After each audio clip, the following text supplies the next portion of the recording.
My family is moving in 100 different directions tonight, so I am making this soup that's full of vegetables and sausage and like cozy fall flavors, but it's still a little bit light because we are not fully into fall yet, so let's not go crazy with like thick soups and chilies and whatnot.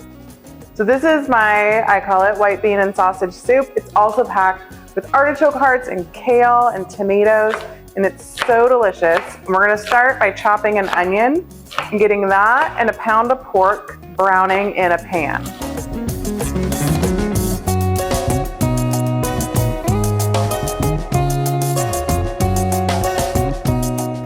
All right, well, the onions and sausage are browning in our pan with the garlic and red pepper flakes. We're gonna chop the rest of the vegetables that we need.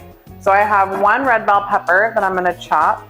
And then we're gonna want about 4 cups of chopped kale. All right, to prepare the kale, we're pulling out the main rib in the middle.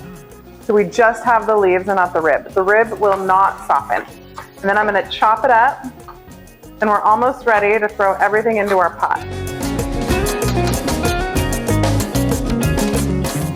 All right, when the sausage is brown and the onions are soft, I'm gonna season with a little bit of salt and pepper here. And then we'll deglaze the pan with our white wine.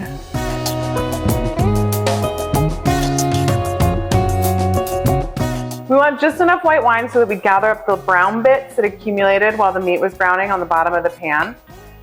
And then we'll add our chicken stock, all of our vegetables, and our canned goods. We're gonna add about 2 cups of chicken stock. You can add more and this will go further, obviously, but this way it keeps it kind of a nice thick soup, and that's what I like about this one.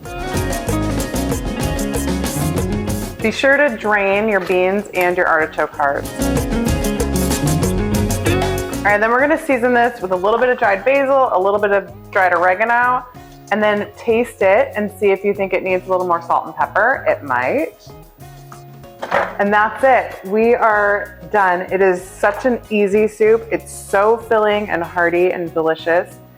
And it's great for these almost fall days, but it's even better as we get later into fall and into the winter. It's the perfect after ski soup because it's not too thick, but it's really filling. So let me know if you try it. Comment, like, subscribe, all the things down below, and I will see you back here next week.